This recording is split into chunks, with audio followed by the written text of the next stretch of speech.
Hey, good evening, everyone tuning in on Facebook, Twitch, and YouTube, and welcome to a special edition of Shoot the Shit Saturday being seen tonight on Friday night. So it's technically an old school Friday night free for all.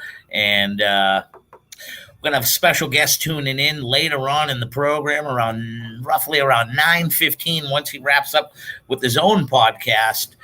Angel, part of the ECW, basically a faction.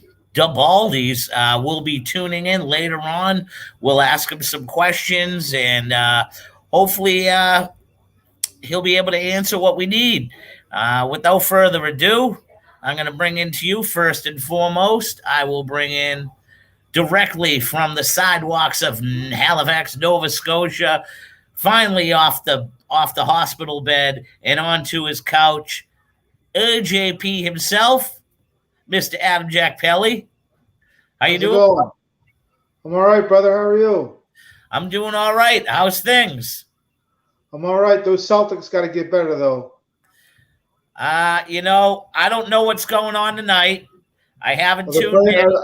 They're playing Milwaukee, and half Milwaukee's team are on the shelf, but they got the same record as the Celtics pretty much. But I hope the Celtics pull it a win tonight. I'm watching one half of the GCW weekend here tonight, and tomorrow night will be followed up at a 5 p.m. show right before AEW's pay-per-view. Will be the Nick Gage Invitational. Waiting patiently in the green room, wink, wink. But he's smoking tobacco, nothing green. Without further ado, let's bring in the APOC himself, Mr. Mike King. I said you weren't smoking the green. I said you were smoking the tobacco. I already did that. Yeah, I can tell. I can tell. What's up? What's up, buddy? Another long week. That's about it. There you go, brother. Hey, can I tell you though? I'd rather have a long week than a non-existent week. No, I hear that. So, ought to be interested tonight. I got some interesting paperwork, and we should be looking good for tonight. And let's bring in the producer of the Jason Rumble Show, a.k.a. Friday Night Free for All, taking the place of Shoot the Shit Saturday, Mr. Mickey Biggs himself. How you doing, brother? What's going on, brother? So, hey, I got to laugh. I just saw a post by a guy, a legend in the business, I guess you would call him, Mario Mancini. And, it's funny. He's got a match coming up tomorrow night where he's facing off for some title or something. And if he loses, he's retiring. I mean, come on. The guy's going to be 56 years old. What's he still doing in the ring? Excuse you. But even funnier is... Well, no. Wait a minute. Do not make me have to find out where you are and squeeze that giant head of yours like a zit. I'll tell you where I'm at. I don't care. That's not nice. So, the even funnier thing is he's going around talking about how, oh man, I'm the Undertaker's first official opponent, and I should be there when he gets inducted into the Hall of Fame. Come on now, just because you jobbed to the man. I don't know. It seems to me like you and Mr. Mario Mancini have past heat built up right there. Yeah, I don't know, man. Did Mario treat you wrong when you were coming up in the business? I don't. It wasn't that he treated me wrong. I guess you could say. He kind of like gave me the cold shoulder a couple times, but but maybe that stems from who he hangs with, Paul Roma. I don't know. Oh, well, I can tell you this. I've had Mario on the show. Mario is a good friend of mine. I think I might have to reach out to him and let him know there's some heat being drawn upon my show right here because, Mario has reached out to me to be on the new and improved Gorilla Position Network, and since we've made our move to StreamYard. Yeah, I don't know. Personally, I don't know. If he wins tomorrow night, so be it. But if not, put him out to pasture. You Keep it never up. know. He could be watching out there. Keep it up. Dan Bellevue. If he's Thank watching, you. I he's watching. appreciate I you don't loving the care. hat. That don't matter nothing to me if he's watching. No, you're just Honestly, talking he's about only old right up the people. street from me. I mean, I'm in Shelton. He's honestly, he's right up the street from me. I mean, I'm only in Shelton, Connecticut. He's in Milford, Connecticut. So come on down, 95, about 20 minutes, and we'll meet up someplace if that's the case. Wow. I think I'm going to have to book him to be on this. I think I might have to get out there and book him. Book it. I'm going to have to book him to be on this. I think this is a little, Mario went in the Hall of Fame the same year as me, 2014, and we're brothers. We got to stick together on this one. So, right off the belt, as you can see, I really never understood that, I can take advantage of the copier here at work, and I have a package here that I wanted to know the ratings for this week's Monday Night Raw. And it's interesting about all the things that it will shoot down. I have the hourly breakdown. It basically, right here in a nutshell, said that on Monday Night Raw, they draw an average of 1,549 viewers on a weekly and that's what they drew this week. And it was down from last week's 1,689 viewers. Okay. AEW almost hit 1 million this week. Hold on a second. Let me go on. We're talking WWE right now. AEW, I got that package right in here, Pelly. You simmer on down there, Gunpowder. Yeah, let's not be a pink hat. Let's just hold up a second here. It drew a .40 rating in the 18 to 49 demographic, which is down from last week's 0.47. It was 6th, 7th, and 8th on cable for the day behind Monday Night Football and Sports Center. So there, right there, it tells you that Monday Night Raw, no matter what, is still drawing. And Monday Night Football's game was good. It had the Chicago Bears and the Pittsburgh Steelers. The Bears have a young quarterback that a lot of people want to watch right now in Justin Fields. So the hourly breakdown is very interesting. The first hour of Raw, 1,654 viewers. The second hour at 9 p.m., it only lost about 30,000 viewers. It went down to 1,621. Then by the time 10 o'clock came around, they realistically lost about 300,000 viewers, which brought them down to ultimately 1,373. I really wish they would go back to 2-hour program. They don't need 3 hours anymore. Yeah, that's telling you there, Rumble, that 3 hours is just getting too long. Some people are watching AEW and they're liking the length, and SmackDown's the right length as well. So that's telling you right there that Monday Night Raw is getting too long for people that are watching wrestling. So I'll skip over to the AEW book right now. AEW did 900,000. 913. 913,000 viewers. Why are we seeing Mickey Big's ass? They had a 0.34 rating in the 18 to 49 demographic. So when you break the demographic down, the WWE in the same demographic of 18 to 49 pulled in 6 points higher. So all of this of saying that the WWE is losing, I got the proof in the pudding. I got it right here in black and white writing. Same WWE pulled in better numbers on that graphic. Got it right here. Right here.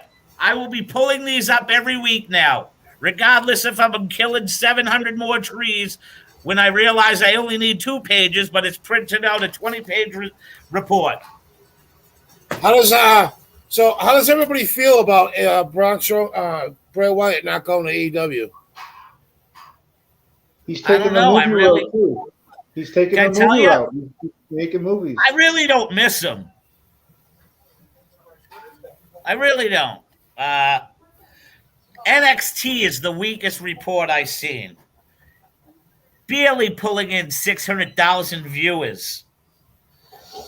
Their show was rated number 36 on cable for the day. They are down to a 0.15 rating in the 18 to 49 demographic. Last week, they drew 632,000 viewers. At this time last year, that's what NXT was drawing at this time last year. Their highest to date, they drew,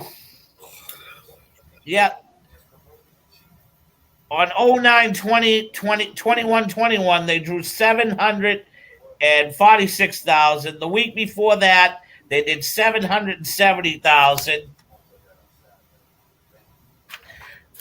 It just seems to me like NXT's ratings are going down. What do you think, fellas? Well, I think a lot has to do with the change. That's why they changed everything, because they wanted the numbers to go up, and it's not working. But it's not going up. As you can see, the numbers That's from what a I said. year ago, the numbers from a year ago have 30,000 views better, basically. And that's what I just said. They wanted maybe to try something that would get the viewership put up a bit, but it's not working. Their numbers are better from last year, though. They are better from last year. They are better last year than they are this year. That's what I Another mean. thing- So what they're doing is not working. Maybe No, they it's let not. it go. Maybe they let it go for a couple more months, see what they can do to fix it. But it wasn't broken. What they were doing was not broken. They were doing okay. I don't know why. Well, you know what? It all has to do, too, with the fact that I just think it's true. I think that Vince wants to break down anything that Triple H made that's not his. Well, I disagree with that, because why would he put him in charge of Raw? He's yet to be in charge of Raw yet, though. I've seen reports out there that he hasn't even been back, and that he's still recovering from the. Right. Well, yeah, it's true, but he's going to be in charge of Raw when he comes back. Until he's sitting in that seat, I won't say it's his yet. All of you guys sound like cartoons right now on my microphone.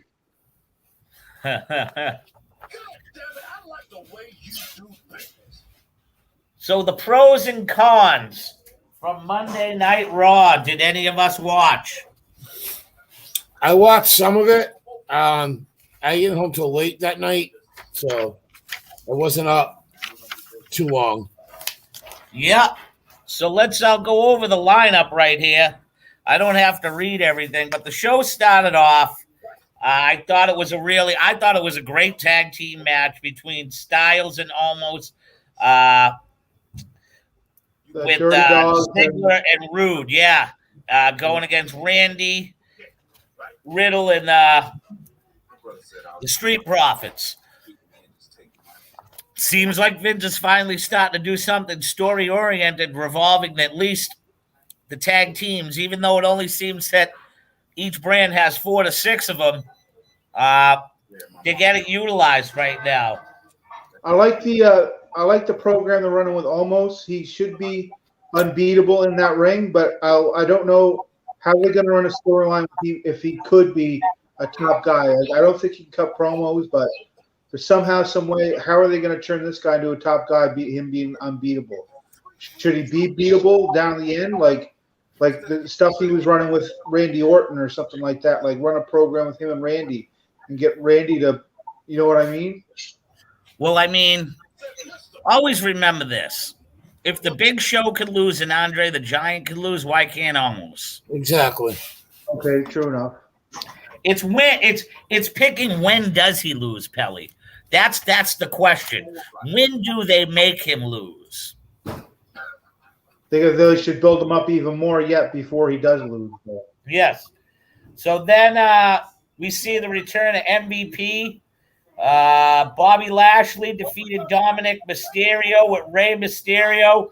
The dirt sheets are all over this right now, and it is looking like it is the beginning of the end for Rey Mysterio tagging alongside his son. Well, he should go heel. They're probably going to turn him heel. Dominic? Yeah. I would love to see Dominic go with the two Lotharios there. Angel and Humberto. Yes, I would love to see him join in on that. Maybe have some but then you have Delgado Alfonso there. So that would be like almost creating two of the same groups, but on different WWE brands. WWE is definitely becoming faction. It looks like WWE is making a comeback towards the era of the faction. What do you guys think?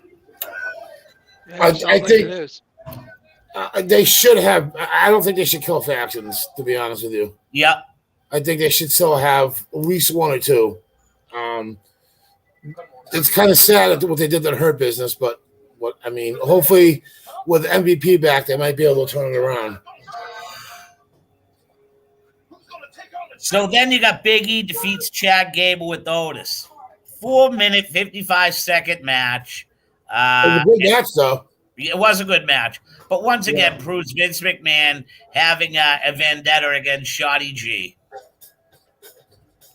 But why? Why? Like, why? Because he's too short? Like, I don't get it. Why? It's like, look at it this way. I'm going to skip over to release him then. Release him then. If you don't like him, release him. I'm going to shoot over to a program the other night that one of the smallest guys the WWE had lit it up in an AEW ring the other night. And he was resulted to just being that of a manager for Bobby Lashley. And that's one Leo Rush. But we'll get to that match later on in the evening. Drake Maverick defeated Reggie to become WWE 24/7 champion. Then a bunch of melees happened there where Corey Graves gets the belt and this one gets the belt. And it was just I don't even know who ended up with the thing coming in. Reggie again. You guys aren't going to agree with me on this, but I was entertained by that segment. No, I was too. Bar Truth ended up with it. Yes. It went everywhere. I popped when Corey. Hey, I'm not gonna lie. I popped when Corey Graves won.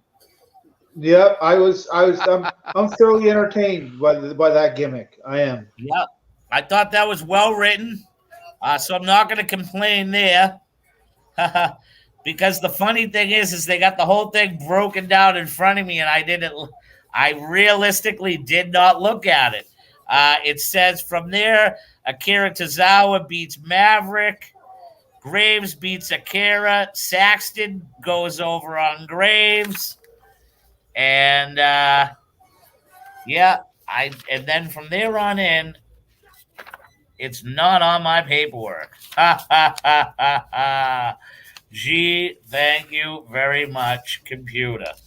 So that must mean how much it really wants me to talk about Monday Night Raw. That my match results have basically disappeared. Awesome. So, other than that, what did you guys think of Monday Night Raw?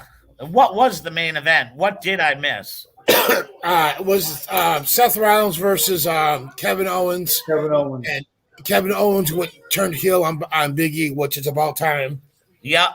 That tells me he re-signed with them because they wouldn't give him kind of a push if he was leaving in December. So, or they're trying to get in his good graces to schmooze him to want him to resign. He's going to resign. Yeah. He's got to know that if he goes over to AEW, he's going to be lost in that shuffle. You know what I mean? So, I liked what they did with turning him heel. They brought him back to the old Kevin Owens, that crazy nutcase, which is good. Yep. I thought Raw was pretty good from what I saw. Again, I didn't watch the whole thing because I watched most of it, and I was entertained this week. Better than most weeks. I thought it was all right. Bring something up. I did watch that promo where people were getting on Seth Rollins for looking like Bennington Bear. Them suits are nuts. Yeah, I love them. I think they're really good. I see nothing wrong with them. With maybe like getting back to Big E and who's the alpha guy? Shorty G, whatever. Yes. They should turn that into next week. Big E with Otis. I would like to see Otis, that yeah. Well, that's probably what's going to end up happening because they had a face-off at the end of the match. Yeah. And what about the gimmick they pulled with Rey Mysterio and Dominic Mysterio? Yeah, they've been writing about that in the dirt sheets all for the past 2 weeks now to look for that to be the turn.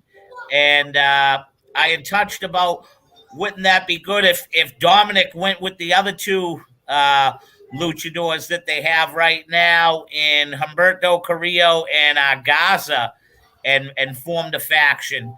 And maybe that would help Dominic out a little, adjusting to being a heel in the WWE. I agree, and that's what I had said last week, that the whole thing with Survivor Series is probably going to be the turning point for him. Yep. Another thing that I read, I'm not sure how true it is. I not only read it, but then I watched it on a YouTube video from a guy I like to watch his stuff. He's usually pretty spot on. Never really outlandish on what he'll say. But he had said, and he's predicting that Big E Langston will come up with the victory over Roman Reigns at Survivor Series. For the point, simple being is that the whole WWE universe already knows what's going to go on, and they feel that since it's not for the belt, he's thinking since it's not for the belt, that this would be a perfect time for Roman to lose the streak, but losing the streak would help add credibility to Big E Langston. What do you guys think about that? I don't see that happening. What I do see happening is it's going to end up a schmoz with the Bloodline of the New Day. Okay. Because the Bloodline's going to get involved, and out's going to come Woods and Kofi, and it's going to end up being a big brawl. But would it surprise you, though, if Roman was to lose, but not? Yeah, it would, because I don't think they want him to lose anytime soon. They keep teasing away from The Rock showing up at Survivor Series. I think he's going to be there. Really? I think they're trying to swerve everybody. I think he's going to end up facing Roman Reigns at WrestleMania this year. Yep.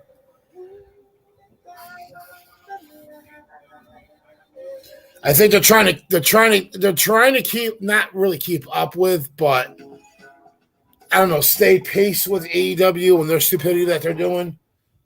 I do believe that they're going to swerve everybody. I mean, I could be wrong, but I would love to see them, The Rock versus Reigns.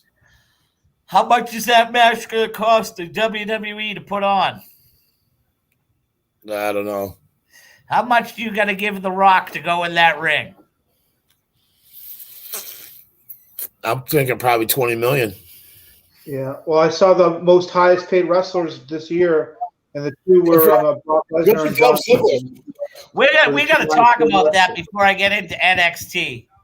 Because it's funny what people think and don't understand that are so naive to the business that they look at the top three and they say Goldberg, Lesnar, and John Cena don't deserve that money. And I all it out. There was people out there, not only from where I dropped it from, but from where I picked it up. First of all, let me interrupt you, Jay, okay, real quick. John Cena put that company on his back and carried it for many years. He most certainly deserves the money that he gets. For 11 years, he carried the company. Yeah. So anybody who's running their mouth is a clown saying that because he carried that company. They're he deserves everything he gets. Well, actually, I'm sorry to say, but his name is Donald. He wasn't running his mouth, but Donald Murphy. Donnie Rotten didn't like, couldn't understand. Like, if you read the comment on his, he really felt that because, like, the personas of the Digglers and the Zigglers and the Seth Rollinses and the guys that were up there, those are the guys that are working every day and they should be getting the money. And I basically had to say back, well, listen, they're getting that money because of what has been done for them. What they have been done. That's why they're getting the money. And you're absolutely right, Mike. John Cena for almost 12 years came to work every day, injured, non-injured. He was doing more Make-A-Wish found. He was the most requested Make-A-Wish guy for 8 straight years and never disappointed one kid or anybody for him to go and visit. Right. And I've said before, like, wrestling's about selling tickets, and these guys, people buy tickets to see these guys. They come to see Brock Lesnar, John Cena. So, well, it all goes back to the old analogy. If you're putting asses in the seat, you should get the most. Yeah. Yep. Plain and simple. I mean, great for Dolph Ziggler getting being one of the top paid guys in WWE without a contract. He's working on a handshake. Yep. Good for him. He was working on a handshake. Vince made sure he signed the deal, bud. No, he didn't. I'm pretty sure he did about last summer. Nope. Oh, so he's still working on a handshake agreement. Yep. Because I remember for the longest time he was the only guy. He was the only guy working on that agreement. And for the simple reason is that he wants to continue doing his comedy tour, so they're leaving him. He promised him he's not going anywhere else. So. Yeah, so I was kind of really like, how could people not understand what John Cena has brought to the table for that company? Because everybody looks at a lot of the people that basically comment on stuff like that, and they look at it through the fans' hourglass eyes, if you want to call it. Yeah, buddy. John Cena's goofy with his, like the Rock will call him, with Fruity Pebble shirts or whatever. But he was targeting an age demographic of younger kids. Yep. Which is fine. Is he the best worker in WWE? No. But he's the most popular. And I'll always defend him because he's the only guy in WWE history, in my recollection, that has done 2 one-hour matches back-to-back, and they were both different. Yep. And he did that with Shawn Michaels, and I'll always say that. That is what changed my mind about John Cena, was watching those 2 matches. I was like, the dude knows what he's doing. And Brock Lesnar, I like this version a lot better than the other version. Oh, yeah. Because he's himself. They're letting him be himself. The beard, the Flash King. What are you flashing? The Fish King. Oh, he's giving Charlie Moore a run for his money. This dumb freaking pose. You got a job anymore? No, I take my lunches. That place is right around the corner from my house, and it's a place that I have ignored for 20 years because it's close to home. You don't think there's anything in there, so I was just like, I got to get some air because of all this nice weather we've had in October. So I was like, where can I go quick? And sure enough, the motherfuckers are biting, man, like up close. Look at the hat he's got on. Jay, look at the hat he's got on. What are you doing? Working from home? Yeah, I can't go into the office until I'm fully vaccinated. I'm in between shots. Okay. So I got like, I took the Pfizer. I took it on Halloween. I got to wait 3 weeks, then get the second one, and then wait 2 weeks after that. So whatever. Yeah. I didn't want to get it, but now You, it's like you do know that you do since you had COVID, you didn't have to get the shot. You know that, right? I know that, but my work begs to differ. Well, your work's wrong. Yeah, I know, and there's nothing I can do, Mike. I can't do anything about it. It's either get the shot or get let go. And there's Well, I'm going to tell you right now that what they're doing, what companies are doing. Just to get off topic real quick, they're going to be really sorry because they can't do that. That's unconstitutional. They can't fire you for not wanting to take a vaccine. They can't do that. So, Well, there's here, here in Canada, there's people at frontline jobs, like people that work with people like in hospitals and stuff like that. yeah. You can't go to your job. You can't have your job unless you're fully vaccinated here. Well, that I understand. I get that. They're doing that here. I kind of understand that, but for like, because I'm in a union and they're like, they're not playing that game. They're not gonna let the company do that to guys because they're not vaccinated. First of all, I'm in a truck all day. I don't go near anybody. So, but it irritates me that companies are threatening people with their jobs if they don't get vaccinated. That's just. Yeah, it's. I mean, we spoke about this, you and I, a long time ago. We've been on the same page with it, and when it came down to like, okay, well, who's going to pay my bills? No, I'm not disrespecting you, and I understand. No. I agree with you, Mike. I didn't want it. You should have given them documentation. Hey, I don't need to get it. I've already had COVID. I'm good for another year and a half. It's kind of tough in a law firm, though, Mike. Because no, I hear you. I get it. It's just what I'm worried about now is like I went to like we'll call it a celebration of life the other day, and I'm like looking around and I'm like, shit, what happens if I get it? Well, maybe I probably won't get it. You're right, because I only had it a couple of months ago. Yeah. I was around. Jay, did you remember Chad Cummings? Yeah. Yeah, he passed away. I thought that was Chad Cummings on Christine Andrews' page. Yes. Okay. I went to his celebration of life, and I didn't think much about it, but when I was there, it was just a lot of people. Yep. And I was like, what if I happen to get sick in between shots? And then someone kind of reminded me what Mike said. I mean, I didn't have it that long ago. My antibodies should be strong. Yep. But I felt that way too when I went to Dynamite. Like I was about to say, wait a second. You went to a celebration of life and felt like, what about being with 7,000 people at the game? I did, but that's just because I had COVID. Like once you have it, is like I had it, it sticks with you in the back of your brain. Yeah. Anyway, get back on topic, guys. What did I miss? What did you guys start covering? We were bashing you. I was just talking about how the ratings were, and again, how listen. I got proof is in the pudding. I wish I knew what I did with them, but WWE, I got the proof right here with the official ratings. You can just type it up online. But WWE did 6 points higher in the demographic that everybody wants to hear, and that would be the 18 to 49 demographic, okay? AEW did a 0.34 in that age bracket, while the WWE did a 0.40. The honeymoon is over. It's been over.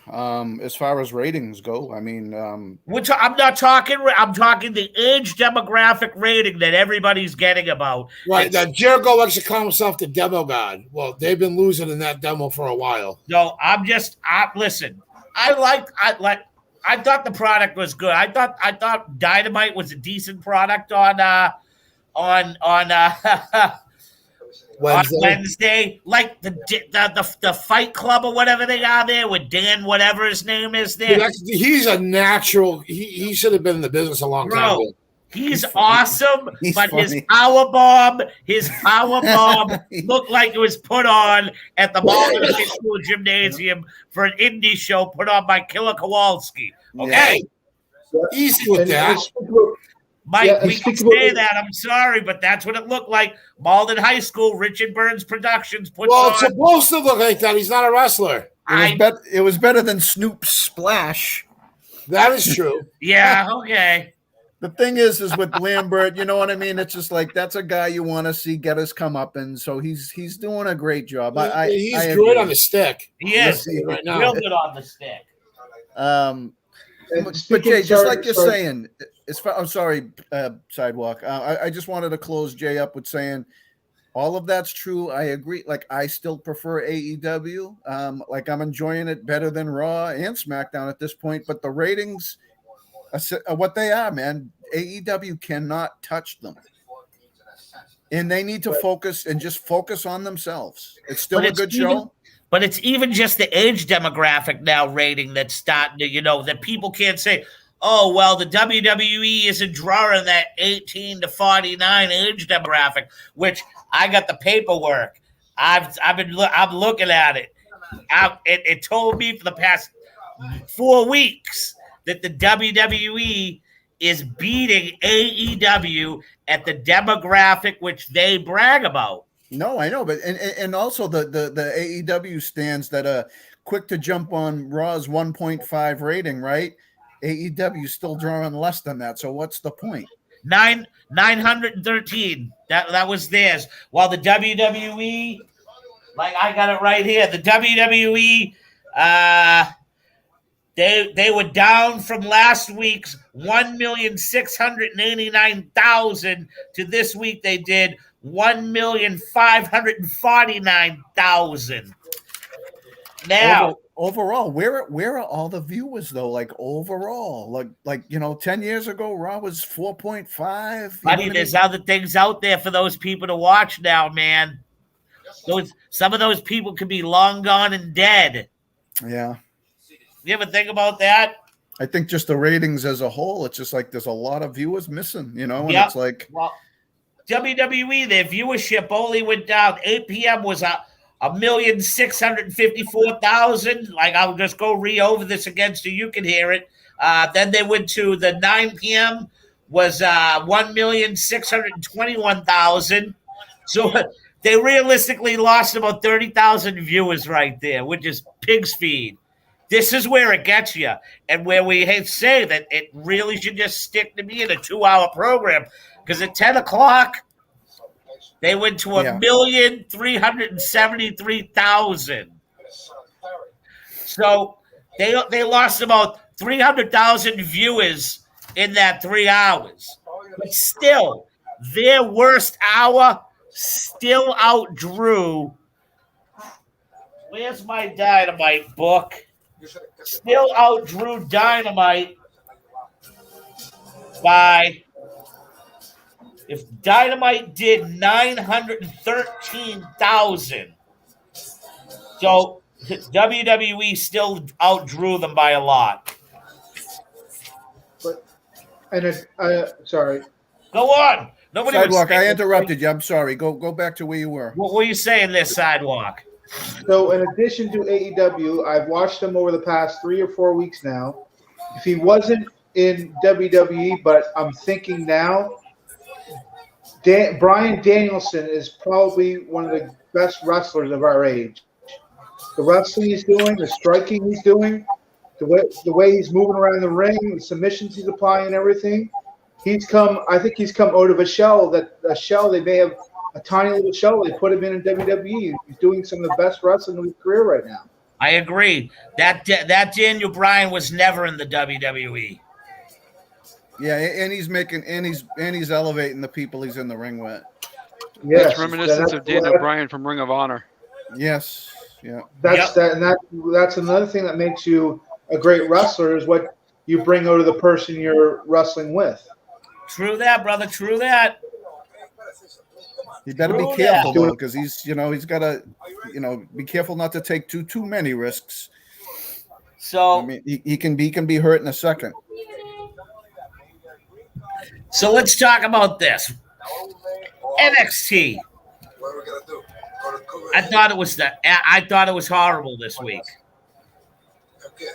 I didn't watch it. I thought it was I horrible. watched it. The only thing I like, not the only thing, but the little thing that I like about NXT the last couple of weeks, I like the Diamond Mine. Do you like the Diamond Mine at all? I do. How can I put it to you this way? What's killing it for me, Pelly, and to be quite honest, is the WWE made such high strides to make women's pro wrestling as strong as the men and as beautiful as she is. She, as Fingers would say, she's Mrs. Fingers, number 700. Would be Mandy Rose. You know what I'm saying? She's great to look at. She's great to look at. But her wrestling skills, I'm sorry. I'm not talking about I'm not talking about that ladies faction. I'm talking about the Diamond Mine. I know that. I'm just trying to tell you. Hold on. I like the two brothers, the way they wrestle, that classic wrestling style that they have. I like the manager, the Bivens guy. He's great on the mic. Roderick Strong, I've always liked him. Maybe not in some points, but he's always had a certain style that has been okay. Like the Diamond Mine stands out to me nowadays in NXT. Roderick Strong is the Dollar Tree version of Daniel Bryan. Oh my God, these analogies are cracking me up. He is though. He's the Dollar Tree version of Daniel Bryan. That's why I didn't said if we need a Daniel Bryan, I'll bring up Roderick Strong. Does anybody have a problem with the Survivor Series teams getting announced on the internet and not like qualification matches or anything like that? It's like Survivor Series is next week, and like I feel nothing. I feel no attachment to it whatsoever. No, I don't. You know why I don't feel no attachment right now? Because they're shoving WrestleMania down my throat 7 months too early. Yes, but you got no heat going between Becky and Charlotte, not as much as there should have been since a few weeks ago. All they're concentrating on is WrestleMania right now. And I'm sorry. Like, I that's the way I feel. I don't think they care about any upcoming pay-per-views. I feel all they care about right now is selling that stupid WrestleMania package. Absolutely. So right there with you. There's the problem for people like us. You know what I mean? It's just like clearly the fans that watch don't care, but like I care. And it's just like I used to love, Survivor Series. I mean, even 4 or 5 years ago when they were doing Brand Supremacy and Champion versus Champion. Yeah. It's just like they had good build-ups, but like I don't feel nothing, man. I miss it being the dessert to my Thanksgiving. Well, when they did it on Thanksgiving Eve, man, that was the shit. That was. That's the dessert to my Thanksgiving. I really miss Survivor Series being. So it's next Sunday? It's it's next Sunday. Yeah. I just said you tard. I couldn't hear. I couldn't get the wax out of my ears. I haven't cleaned them in a while. Oh Jesus. Well, I know I was reading an article about Becky and how she's saying that she doesn't even trust Charlotte, like for real now. Has Charlotte even been on TV since? Yeah, she has. Yeah. Yep. She opened the week after it happened. She opened SmackDown. No, I know, but I'm actually catching up right now. I got it on. Look at Natalia's bombs. What the hell did Natalia do? Those are like 50 Ds. Buddy, all she has done ever since she got money is do lips, tits, ass. She looked like a guy when she came in. That's why. I know. I toured with her I toured with her twice. I know We were on I tour know with how her. ugly she was. She looks terrible right now. She looks like one of those mob housewives right She now. looked just like her father when she came in. She does look like one of the mob housewives. Mob Mikey. She was wives. the Heart Foundation version of China. Yes. Yep, without the muscles. Mikey, I think you need to hit that Wayne Newton shade of black, man. It's starting to lighten up a little bit. That's Mickey. Mickey, No, not no, Mikey. Mike, I'm talking about APOC. Oh, really? The beard's lightening up. He needs to Listen, I got enough here that I can send you, Tristan, and you can glue a little to your. He's talking about your hair. You're talking about my beard. What the hell's wrong with you? Your beard looks fine. Yeah. It's no gray in there. What's wrong with him? He's taking too many chair shots to the head. Anyways, you're bouncing off topic. I trimmed it down last week. That's probably why. Yeah, Hey, I was not happy with NXT at all this week. I thought it was I didn't like I was a big fan of Kaylee Ray in NXT UK. Now she comes over. They made a big deal about Saray. They're burying Saray now. Burying her. They're jobbing her out. Never mind.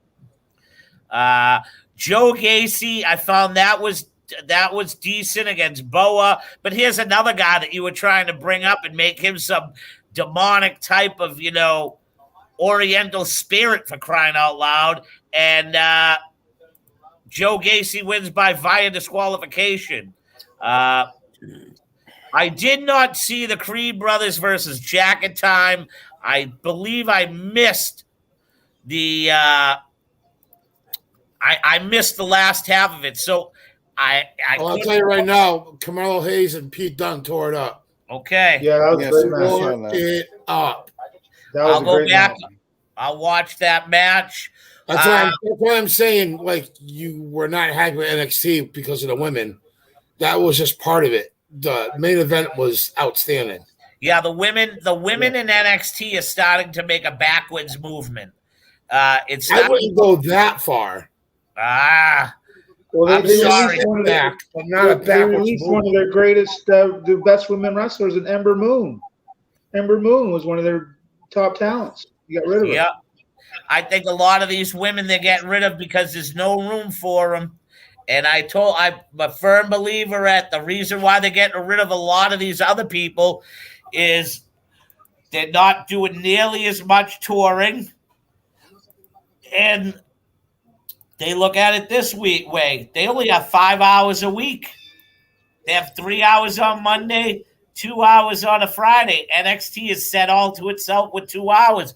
NXT isn't even going out and doing house shows right now. Well, I'm going to tell you the reason why they let go of Amber Moon, because they wanted to move her up, and she said no. Really?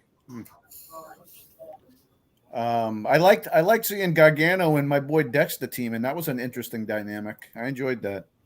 That was Yeah, the well, him and finish. Champ are going to start another feud. It's going to be outstanding. I hope so.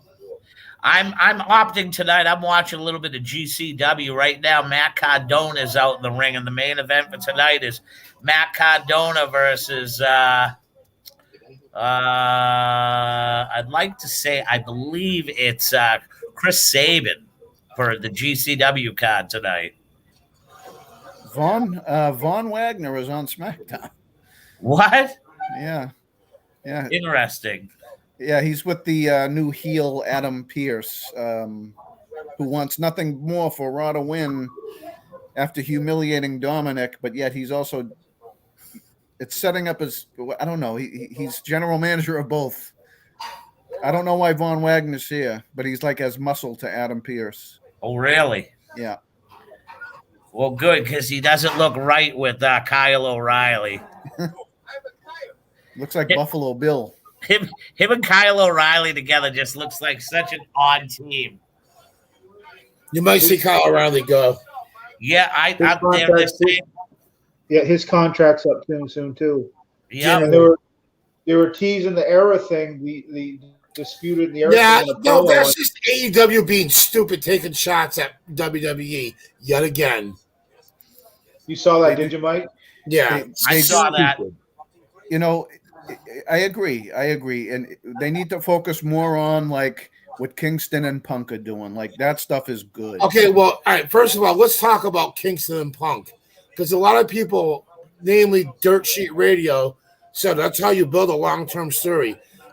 That's not a long-term story in my eyes at all. It's a one-off. It was a good promo. Don't get me wrong, but after a full year, they're not going to touch each other again. No, but during it just felt real. No, it was good. I'm not saying it wasn't good. I'm not saying that at all. But like AEW wouldn't know how to do long-term booking if it slapped them in the face. I don't think the WWE does either at this Well, point. I agree with that. Other than Roman Reigns. Yep, I agree. I think it's here she comes. Here comes your girl, Mike. Who? Charlotte. Dude, I will do cartwheels naked down Main Street if they release her. She's another. The plastic on her is getting ridiculous. I cannot wait till she gets released. I cannot. Buddy, the best memes. Hey, the best memes was her and Cher. Dude, she blocked me on Twitter. It was great.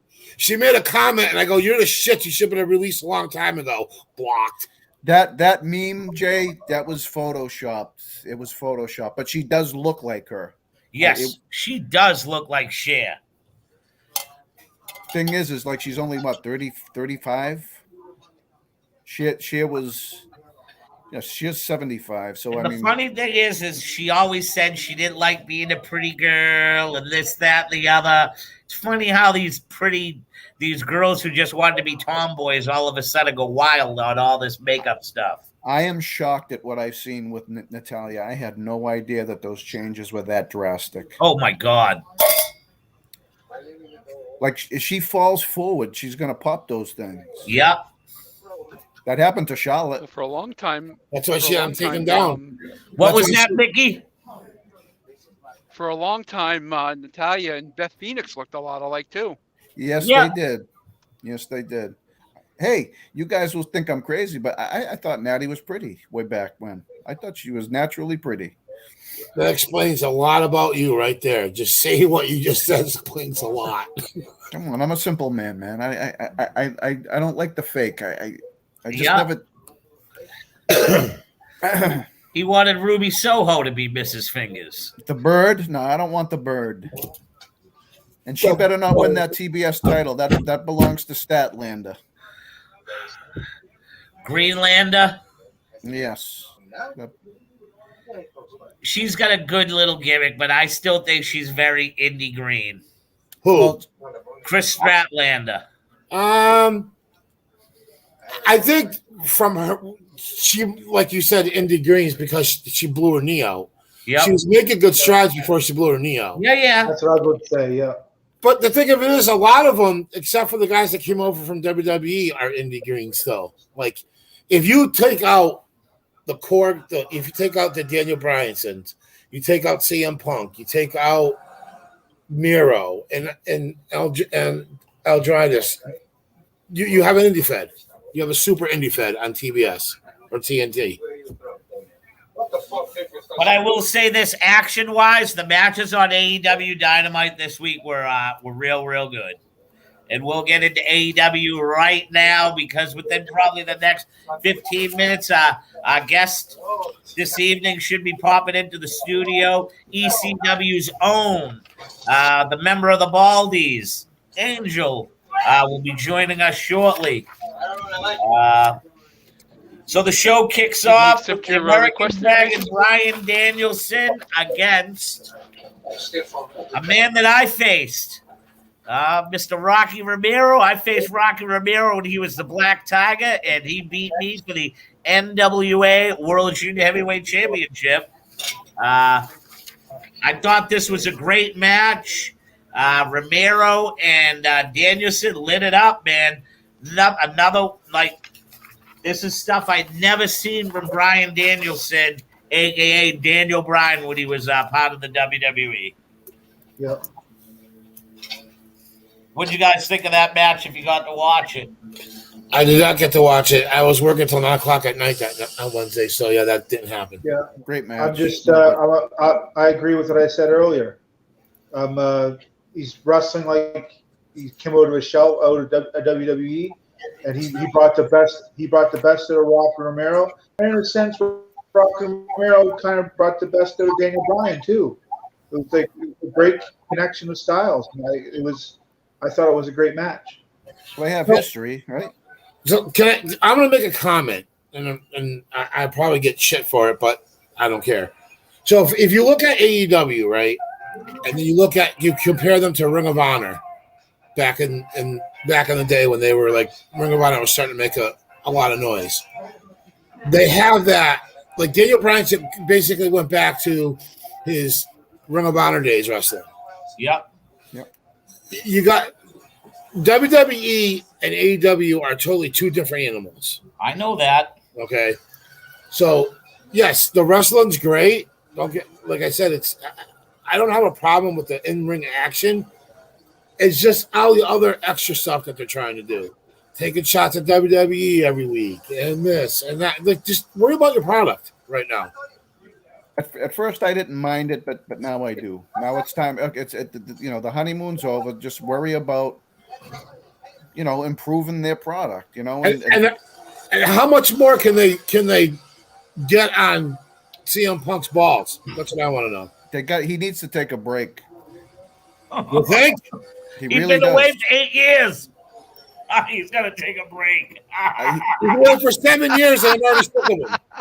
Hey, man, we didn't see Hogan every week. Just take a couple of weeks off or something, man. After this Kingston thing, after this pay-per-view, don't start out the show. You know what I mean? Give it to somebody else. It's just all right, I'm going to say this. I'm just going to put it out there. How much of this is his ego and how much of this is AEW pushing this? Oh, I say 50-50. It's 50-50. Yeah, 50-50. So that to me is that AEW is stroking his ego. Well, I mean, he's having a good time. Like Mike said, it's probably a nice little high for him, but like, it's just not as special anymore. It's not. The first couple of times, yeah, it was great. I popped when he came out. It was great. But now it's like every week he's got something to say. Dude, shut the fuck up and wrestle or be a commentator. That's all I got to say about it. Like, seriously, wrestle or commentate. Well, the Kingston program is good, even if it's short-lived or not. Like, that's the Punk I want to see. I look forward to seeing that match alone on that match right there makes me want to tune in to Full Gear. Eddie, there's something about Eddie Kingston. I just like the guy. You know what I mean? He loses all his matches. It doesn't matter. I just like him. I root for him. You know why? You know why you like him? Because he comes across as a kid from the street. Because did you read his story? He's real. Did you read his story? Yeah. I can see why he talks the way he talks and he acts the way he acts. Yeah. Young kids, he's part white, he's half Puerto Rican, and growing up there, I can see it. You don't understand, like Cornette said a long time ago, the best gimmicks is just the volume turned all the way up. Yep. I got to try this. So then we already talked about how America Top Team came out there. They put the beat down on the Inner Circle. I found that very interesting. Other than Dan Lambert's horrible powerbomb, I thought it was really good how I loved it when he put Jericho into the Stop it! Get that crap off! That's her right now. It's horrible, dude. It's horrible. Do you believe in love after love? I can feel the way we feel inside. I really don't feel strong enough. That's her right now.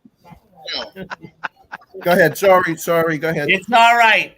I thought it was the best when they go, Dan, put him in the walls of Jericho. He puts him in and he goes, this is the Boston Crab. The real Rocky Johnson, 1974. Yeah. That was I'm sorry, Forbes. Dan Lambert, all of a sudden, when that went on and he said that, your head popped on Dan Lambert's shoulders. You were like, Pedro Morales, Boston Crab. Yeah. I mean, that transition was about as smooth as sandpaper, but whatever. I loved it. You could see Jericho turning for him, too. It was just like, oh, my God. Yeah. That was messy. Jericho sold, man. Jericho made it right. And then I really wasn't a fan of this the 6-woman tag team match where you had Britt Baker with Jamie Hayter and Rebel. Anna Jay and Tay Conti and Thunder Rosa becoming all in pink, and they came out looking extra special, baby. I love me some Tay Conti. Oh yeah, Brazilian. you could bounce quarters off that ass. Brazilian wax dat.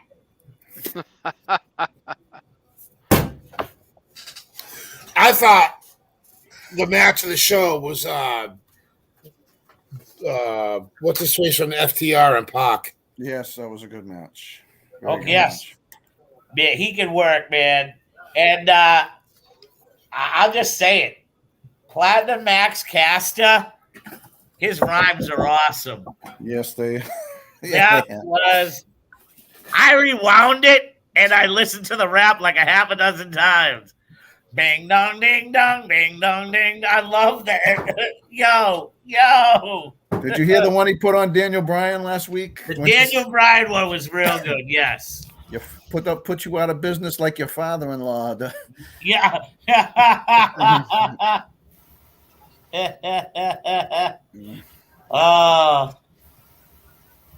Yeah,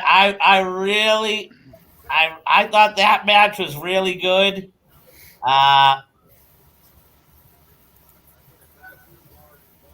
It was nice how all of a sudden now Bobby Fish getting intertwined in this little fiasco. Adam Cole has got to break out of there, man. He's got to break off away from those guys. So Bobby Fish is basically the overrated cluck. Yeah, Cole has got to get out of there at some point. Yeah, the overrated elite. You mean? Yeah, without a doubt. He's got to be on his own or have his own little thing because he's a sidekick. I'm looking at it right now. I'm gonna believe what the memes are out there, and I honestly believe that I believe they're going to be called the Era, and you're going to see Adam Cole along with Bobby Fish and Kyle O'Reilly, or Bobby Fish, Kyle O'Reilly, Matt Taven from Ring of Honor, because they were all part of the Kingdom. Yeah. And then you got the guy Vincent, who was part of the Kingdom that's out there. You have Mike Bennett, who was the original head of the Kingdom. And I believe Adam Cole was part of the Kingdom in Ring of Honor. Kevin Owens, too? No, he was with the Young Bucks. So, I think the overrated Bucks. So I think you can see that. I think you can see that happen very soon. Yeah, I don't think O'Reilly's going to stick around. I think he's going to go. I think so, yes. Oh, without a doubt. He's going to AEW. I don't think AEW makes any major faction changes or like storyline changes till after the first of the year, because essentially this is their last pay-per-view of the calendar year. Yeah. They could probably I think you're going to see Gargano stay because he's having a kid. Yeah. Kevin Owens is probably going to stay, but I think O'Reilly's going to go. I think O'Reilly's more than gone. GONNE. They could probably do another like one of those Grand Slam type shows somewhere in December, maybe like they did. Like a holiday show or something like that. And they could stack it because I don't think there's anyone coming in now anytime before the calendar year ends. There's Crazy. no free agents out there to do anything. No, The one guy everybody was waiting on is Bray Wyatt, and he's not coming, man. Not now, anyway. Not till 2022. yeah, He's gonna do that movie, and good for him. You know, if that's what he's got to do, get it I out do of his believe I system. called it last week saying that, didn't I? I believe you did. yeah. What is the movie that he's doing? Does anybody know? No idea. But It'll it's be- it it'll is be a horror horror-based. flick, and that guy that did all his work for The Mask is the one that's directing it. Okay.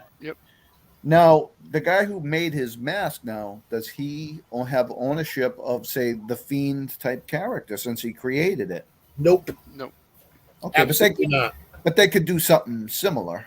They could, but I do know that WWE commissioned him to make the mask. They paid him to make it for them, so they own all the rights to its likeness. So if he does anything similar to it, he could be sued. Oh yeah. There is They already a said they weren't pig doing mask. anything with the Fiend. There is a pig mask that he had made that was rejected by the WWE that he could use. So he could do this movie in whatever new character that he's doing and bring it to AEW. Maybe. Correct. That's if he signs to AEW. Yes. I think until AEW gets a solidified second program, I think they would be foolish to sign any more people than what they have. So the rumor is that this movie's being backed by WWE. I don't know how true that is, but if that's the case, then he ain't going nowhere. He's going back to WWE. So what you're saying, this could be a WWE studio movie, is what you're saying. I have no proof of that. I've seen nothing. about that. I've heard a few rumors. I don't know how true it is. It could be the dirt sheets is stirring shit up, but who knows?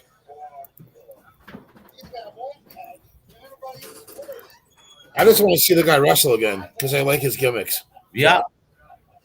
I have no doubt in my mind he will reinvent himself again, and it'll be over. He's too talented. You just go back to the old Bray Wyatt. That was the Bray Wyatt I liked.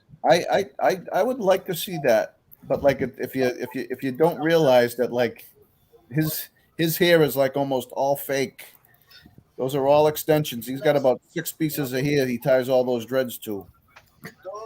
Oh yeah, no, you're right. If you look when he pulls it back, his hairline's like way back now. If you saw him before he put the dreads on, man, that hair was Thin. yeah, very thin.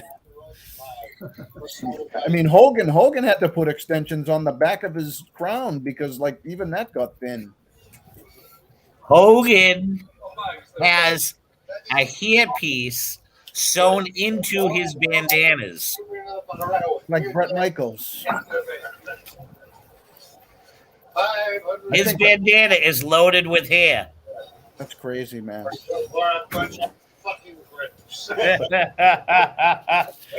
His bandana is loaded with hair.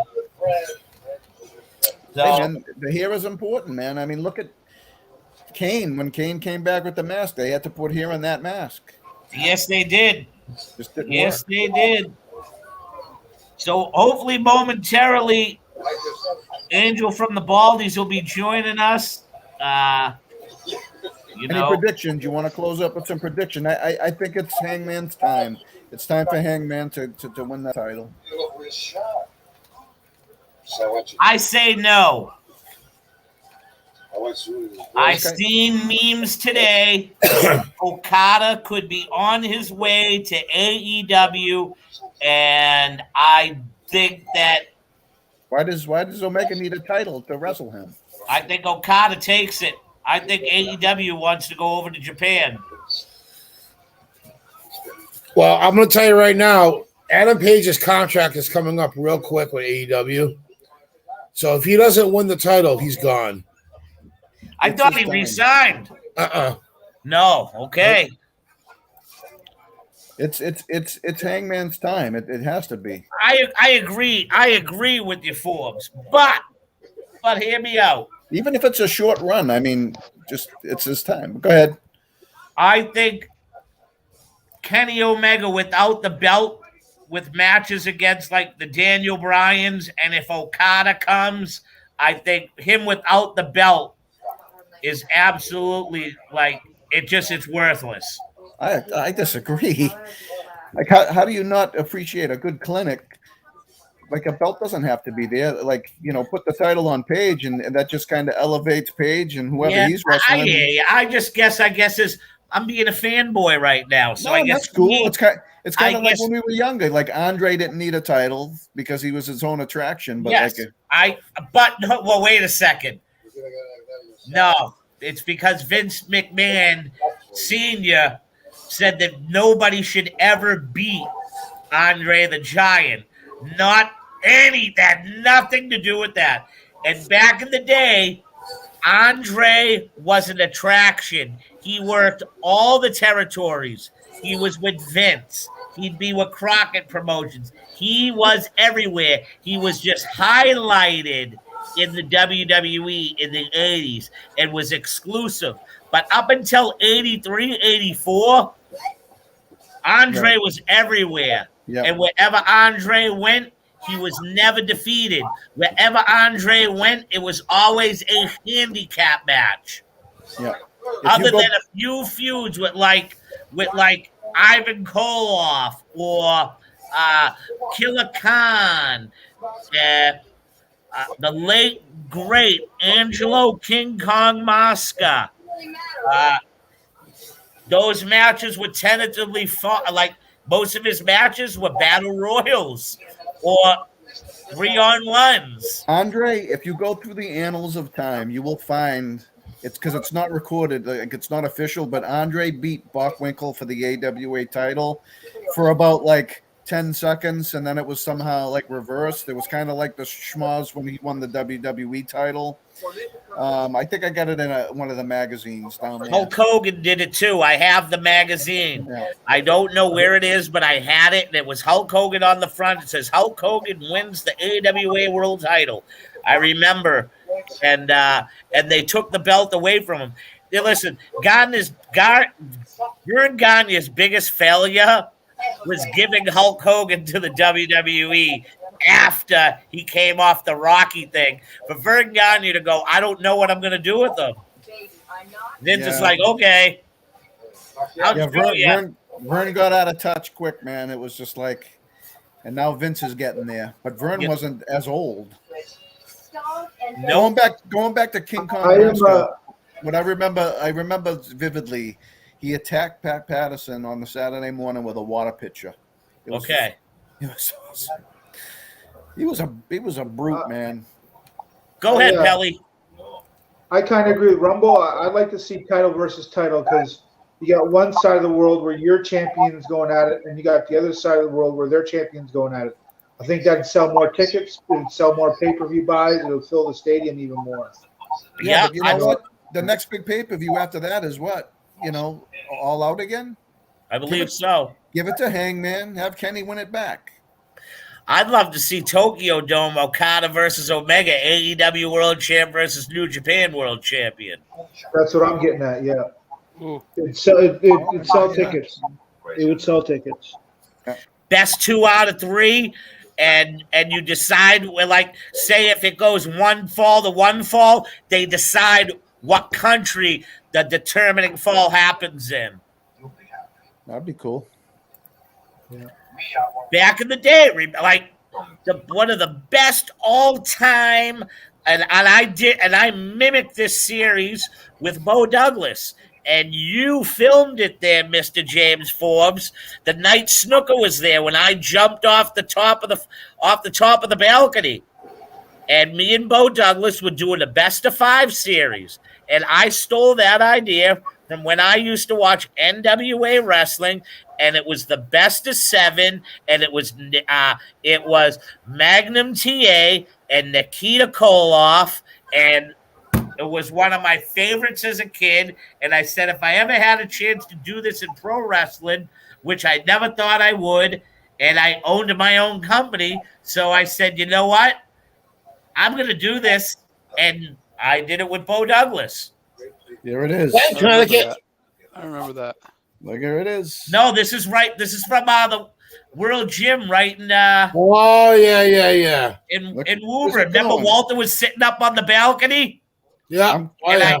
I'm calling the match right now. I didn't have a microphone. I lost my voice. Look at he's going for the leap off the balcony right here. There you are. Look at this crazy son of a bitch. Oh my! Oh my God! Douglas is down. And then we did the Rocky Apollo finish right here, where you walk up and the last guy falls and the other guy gets his hand raised at the standing 10. Back in those days, when I see you, you remind me of Pac. The look. Thank you. Make his head bigger than it already is. Good job. Oh, fuck. Come on. I'm a humble, retired professional wrestler. Yeah, you're retired my ass. Hey, Jason, I think he's in queue. What? I think he's in the back room. He is. I don't. Up. All right. Without further ado, let's bring on former ECW superstar from the Baldies, Angel.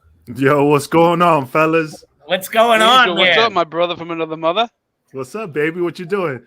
You know, just reminiscing, bro. It's 24 years this year, man. We've known each other. Damn right. Man, I'm becoming a huge fan of Jason right now because I love his voice. Can you tell me, like, if you don't have my money by next Tuesday, I'm going to send Mikey. If you don't have my money by next Tuesday, I'm going to send Mikey over there, the stiff one, after you. There you go. Got that mafia voice, baby. I love that. I'm a huge fan now, man. You know, doesn't take too Thank much you. to give you. Yeah, thank you, man. Thank you for having me on, man. It's a pleasure, man. I'll do anything for Mikey. No worries, What up, man. brother? First and foremost, what was it like to be trained by the legendary Johnny Rods? Oh man, I love Johnny, man. It was an honor, a privilege. I learned a lot from him.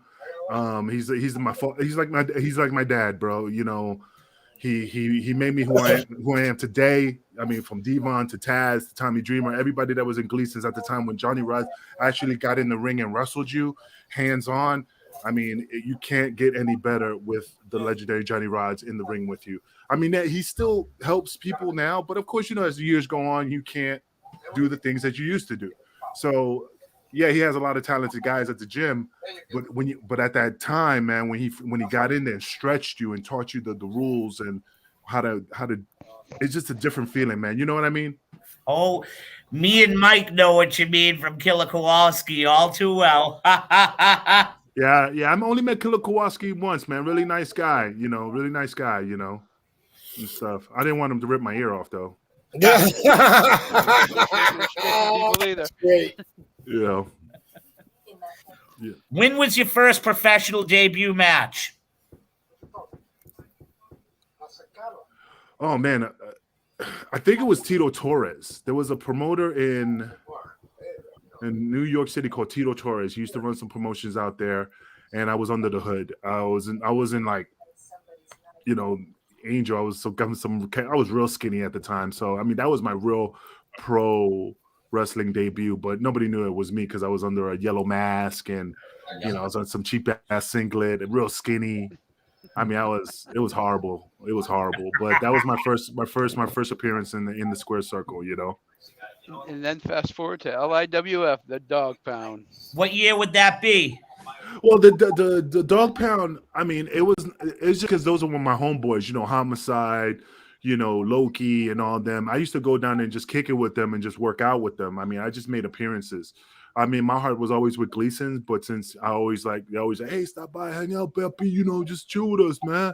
So I used to just run over there with Homicide, kick it for a little bit. Lathon, you know, it was just a lot of dudes there that are just, you know, in the business to this day.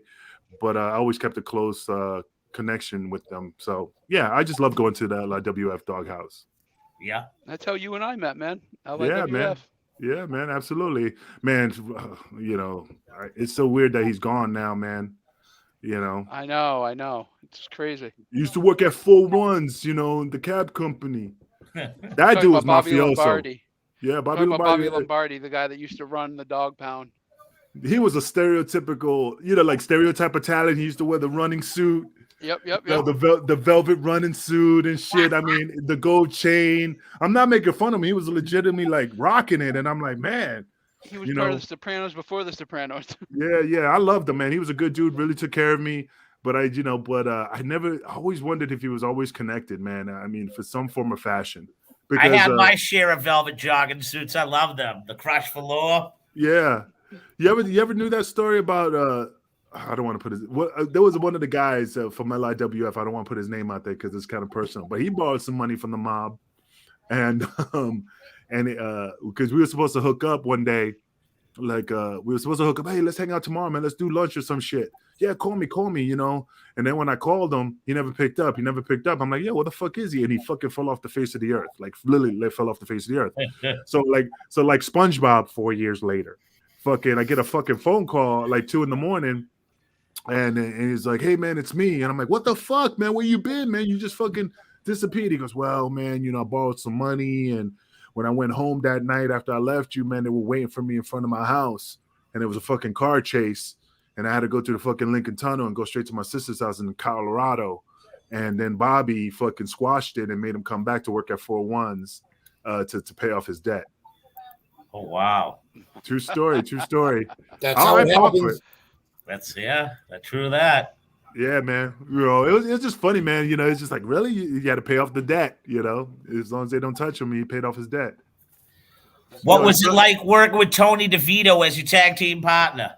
Oh, I love Tony, man. Tony is a good dude. I always give him shit, but he's my brother too, man. I mean, I mean, DeVito has a lot of history, man, with WWE and, I mean, like, he knows Shawn Michaels, he knows Scott Hall, he knows Diesel. I mean, he was part of the Clique, I mean, he has a lot of stories, I mean, compared to what I have. I mean, he was the one that kind of basically started the suck it. Yeah. That's a true story because the reason why, how wrestlers are like, oh, I'm going to steal that. Well, in the back of the locker room, they used to go, hey, man, and do the, why don't you suck it? And then apparently that's what DX got not the idea, but they were doing it to each other and then they took it and put it on TV.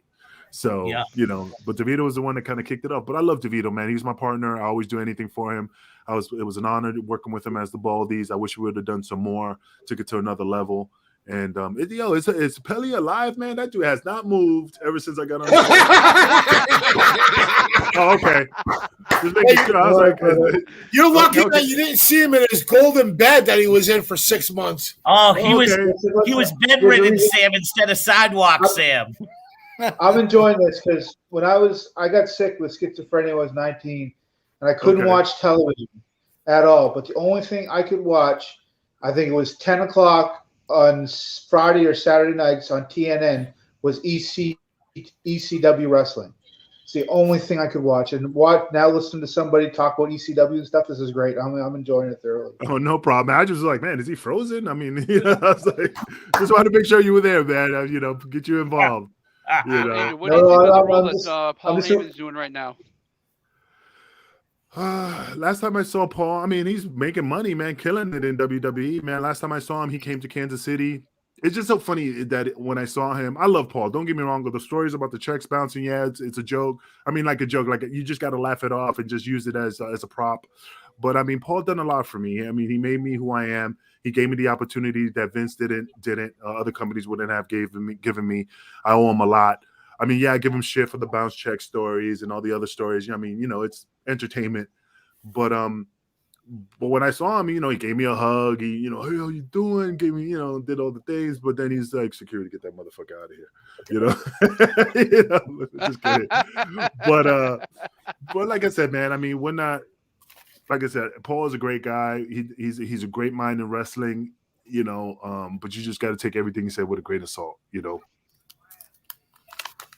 So I got a good little story about DeVito.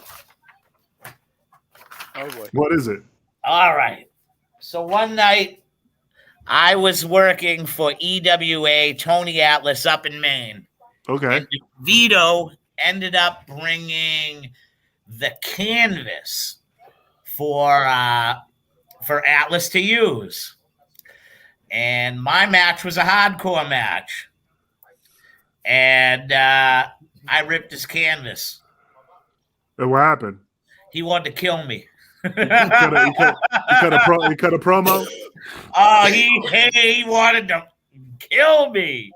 I It's remember like, that night. you fucking motherfucker, blah blah. I was like, bro, I told you motherfuckers not to put that table on my cake. Like, he was going off. And then finally, I just, like, after he got done being mad at me, I was like, with no disrespect, man, I go, Tony wanted me to do it, and Tony didn't care whose shit it was. He told me that I had to do it, and I was just following rules of my trainer that if a promoter tells you to do something, you're doing it. And I was torn because I disappointed this dude that I knew who he was from Saturday Morning Wrestling. I knew who he was in ECW. And John Cronus is the guy that got me started in pro wrestling. So here I am. I'm like, shit, he knows my name. I just ruined his canvas. He's going to probably talk about this. John Cronus is going to find out. I am doubly, triply going to get killed. So with that being said, like, and after that, like, he never seen me again. So probably every time he heard my name, he's probably like, that little son of a bitch ripped my canvas, that prick. And I never meant to rip his canvas. I feel so shitty about it because later on in life, I owned 3 rings with canvases. Those shit are expensive. And the karma came right back on to me at a local show. I told the dudes not to gig, and it was Adam Pearce and Colt Cabana, and they both of them zinged it on open, and my canvas looked the shits. And I said to myself, you know what? This is karma. This is Tony DeVito paying me back without paying me back. So I just kept my mouth shut, and I chalked it up. See, what you should have done is saying, when he cut his promo about the ring, it was, first of all, motherfucker, you should have been honored that I got in that fucking ring and you fucking did what I did on your fucking canvas. So go fuck yourself, man. This is a fucking disgrace that you're coming to me with this disrespect, motherfucker. And that's all you needed to do, bro. He would have been like, what? You shit? I used to get DeVito so mad all the time. I was probably in the business for about 2 years. And like I said, I knew who he was. And I was like, and I knew he knew people through my tracks that I did not want that word getting back to them, especially Cronus and Satin. Because Perry almost tore my head off one night in Waltham when he had his torn ACL. And it was right before he was going to WCW. And John had to take me away. John's like, you need to stay away from Perry, man. He's in a bad one, Man, like I said, like DeVito, typical Italian, man, he just has a very, very, very hot temper. And I used to always egg him on. So when he used to get mad, like he'd be mad, but not that mad. And I'm like, really? You gonna let him talk to you like that, bro? That's fucked up, bro. I used to have more respect for you, man. I used to stand up to the plate and fucking represent, but I guess you're getting soft. And then he'd be like, fuck that, yeah, all right. He's like, and stuff. Him and Big Vito used to go at it because they're 2 Italians chipping at the teeth. And I used to sit there and look at the Baldies, look at both of them fucking arguing. I'm like, oh man, you can't. Him and Vic Grimes, they used to fucking argue all the time, and I used to pop for it. I used to just sit back and I argued with DeVito because he knew I loved to get a rise out of him. So he never kind of like when he got mad, he kind of pulled back and like, oh, I'm not letting Angel get me because he just wants me to fucking cut a promo and just get entertained and stuff. I remember one time we were driving from Jersey from ECW. I forgot where we were coming from. And I wasn't paying attention. I fucking hit the brakes because the car stopped short in front of me. And we had all our wrestling bags in the back of this fucking caravan. And he was in the back, like way in the back. And all the fucking bags, I mean, literally all the bags fell on. All you saw is one hand going, fucking dick. Yeah, it's like a hand, like fucking coming out of a fucking grave, with the middle finger, like, motherfucker. Buried alive. I was like, oh shit, my bad. Sorry, and stuff. He got one time. He got hot because I did it on purpose. I fucked the rat in his bed, and then he's like, hey man, I used the bed with this rat because my bags were on it and I didn't want to move them. So he fucking swapped beds with me. He's like, motherfucker, you know, it just kind of Rumble, promo. what you're telling me is you don't want me to book Tony on the show? No, I'll take so I get to apologize. I get to run into him 20 years later. I would love to be. I would love to be there and be like, "Hey, DeVito, ain't this the guy who fucking ripped your canvas and you kind of like got soft?" You know what? Yeah, I remember you fucking ripped my canvas. Like started all over again and stuff. Just you know, the first thing you need to do, man, if DeVito ever gets upset, just wear knee pad. You know, wear knee pads so when he gives you a body blow, you won't hurt your knees. You know, he's so short. You know? So any of you guys got a question for Angel or anything to throw at him, Forbesy, Pelly? Forbes isn't paying attention. I'm atmosphere, working. I'm just listening. The atmosphere of the ECW crowds, what was that like? Electric. I mean,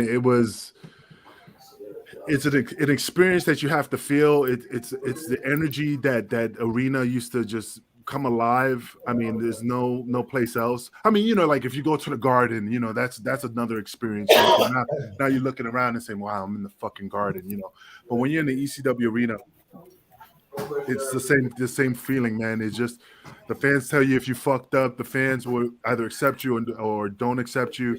I mean, the Philly fans are tough, man, and I love Philly, even though I'm from New York. You know, I mean, that's my second home, Philadelphia. I respect the fans, and I appreciate everything they done for us, you know, supporting us. And there's no other feeling than being inside that arena represented. What wrestling do you follow nowadays? Zero. Goose Really? What's your podcast about? Well, technically, I don't follow. I just talk. Killing the Business is just me talking. They bring up topics and I talk about it. I know who the wrestlers are. I know the players. I just don't watch angles. I don't watch storylines. I don't watch none of that. I just know who is in. I watch a little bit of it, like when I come across it on YouTube. I'm still in the game. I'm like the fucking Al Pacino in number 3, man. Every time I get out, it pulls me back in. I'm still in the game. I'm just not around it all the time. You know, like if you guys could spit out more fucking stories about, hey, did you see Roman Reigns do this? Did you see this? Did you see that? But Wrestling with Tragedy is all about the tragedies in wrestling. Also, some other stories involves like homicides and stuff like that, unsolved cases. Because I used to be a cop, so we analyze every case, like from the Jake Roberts stories to you know, British Bulldog, Dynamite Kid. You know, all those stories that happened tragically. We Jimmy just analyze the night of in Pennsylvania. The biggest thing is that he was lined up to be the WWE champion, main eventing at WrestleMania 1, but the whole hotel fiasco killed him. Well, the one thing about it is that, I mean, I heard from and I can't say a reliable source, but the story was that I mean, when that happened, I heard a story that, you know, Vince showed up with a briefcase and went in there with detectives, and then he came out without the briefcase. So, stories that did he pay them off? You know, back in those days, in the 80s, late 70s, you could do a lot of shit, and there was no fucking phones, there were no cameras. And my source is reliable, an old school guy, told me that story, and I believe him because he doesn't have. There's no reason for him to lie to me because it doesn't impress me. Yeah. So, and I know like he's been with WWF, and I believe him. I believe the story, you know, and it's always going to be a mystery for a very, very long time because it's never going to be solved and never going to be proven that he did it or not did it. You know. Wow. So that's what your podcast talks about is that what you're telling me your podcast is more of an investigative style podcast? Yeah, I mean, I'm with the Russo. I'm with the Russo brand with Vince Russo. I got to do that show with them. Killing the Business is with MWA Podcast Network, and also I do Get Funked with Alan Queeby Funk from WCW and myself. We just talk shit and we just fucking talk about the business. Like I said, there's a lot of shows out there that just talk about wrestling, right? There's a lot of shows, just like MMA shows and stuff like that. We just wanted something different because I didn't want to have guests on. No offense, I didn't want to have guests on and talk about people's career because you're doing it with me, and then how many times can you hear about Tony DeVito? Whole career. I mean, so many shows. Maybe you might forget a story or two, but bring it up. So I just didn't want to do that because then it would be hard to get a guest. Like, eventually I'm going to run out of friends. Eventually I'm going to run out of people. Then I'm going to bump into people that I don't know who they are. They might be stars, but I don't follow them. So then it's just, so I just figured, let me do a show that's just basically us wrestlers, no guests, sport, like almost like a sports analysis situation, and just talk shit, just like we're doing right now, I mean, you're here with Mickey, he's famous, he's world famous, and so, but it's just that's just how it is, man. I love doing it. I love podcasting. My bones hurt, my back hurts. I mean, I'm falling apart. I still work out, but I'm beat up, man. A lot of the boys are beat up, and I don't think I can continue. And I don't want to be the Randy the Ram, the Hispanic version of like, oh man, I still got a good physique, but you know what I mean. I don't want to be like wrestling at a school show, and I don't know. It just feels weird. So I'd rather just do autograph signings, make appearances, and just take my career in a different level in podcasting, or if I get opportunity to do movies and stuff like that, or anything else, but just work in the back in wrestling, like a producer or an agent, but maybe take a bump here or there, but I don't really want to wrestle no more. What brought you all the way out to Kansas? You're in Kansas or Kansas City? No, I'm in Wichita, Kansas. When I ended up here, basically true story is I ended up here because of September 11th. What happened was I was in Puerto Rico wrestling for IWA. I flew out there. I remember like it was yesterday. It's almost like, where were you when JFK got killed, So I was in Puerto Rico. I flew out there on July 11th of 2001. I wrestled for IWA, and then I had a huge argument with Dutch Mantel at the time. We just didn't get along. And then I booked my flight on September 17th. This is way before the towers fell. Okay. So when the towers fell, one of my buddies out here in Kansas, thought I was still in New York, and he thought I was, like hurt somewhere. So basically, when he finally got a hold of me, I told him, I'm in Puerto Rico. I'm flying out next week, and I'm going back to New York. And he goes, man, why don't you just come over here, hang out for a little bit? We'll get a couple beers, meet a couple girls, let things cool off in the, NYC, and then you can go back. So when I got here, this motherfucker was making like 20, like at the time, like $17 an hour. Motherfucker got 2 cars, a house, fucking 2 dogs, white picket fence. And I'm living in a fucking $1,500 studio apartment where I have to walk out the apartment in the hallway to use the bathroom, like in those movies and shit. Like shut the toilet, waiting with my towel to go next, like Peter Parker for fucking Spider-Man. So I just decided to stay, man. I mean, you know how New York is, man. It's fucking expensive, man. I mean, even if you make like shit, you can make fucking $40 an hour, man. But if you're spending $2,000 on rent, the Metro card, fucking food, I mean, don't get me wrong. I mean, I'm not living the life like AP right here, man, with that fucking, what's that, velvet? That's a beautiful chair. And, they're living a high life, but, not all of us can live luxuriously like that, like this dude, but I just had to make decisions, and I stayed in Kansas, and I like it here. I mean, I miss home. I miss New York. I miss pizza, Knishes, the pretzels, and stuff like that. But, I could get a plane ticket and fly back home and just hang out for a while and come back here and enjoy life, and stuff like that. But it was an accident, man. Basically, ended up here was basically an accident. Wow. Pelly, you got a question? I asked. I don't know. You got into it a bit. And I heard a bit. You were talking about the locker room in ECW. What about it? Yeah, like what would it be like? Like who would you sit with? Would you sit with your partners, or was it like different rooms, or who would you sit with? Who would you converse with in the locker room? it was always, I mean, it was cliquish. I mean, we were all friends, but they were cliquish. They were cliques. Lance Storm hung out with Just Incredible, Jason Knight, and then I hung out with Tony DeVito, Danny Doran, Chris Chetty, Roadkill, Tom Marquez, Chili Willy. There were certain groups. I hung out with New Jack. I mean, I sat next to New Jack once in a while, but New Jack was always moving around. And like I said, we're all together as friends. But then when we finally sat down to tie our boots, we had our little groups and we sat there and talk and like RVD. I mean, great guy. I love him to death.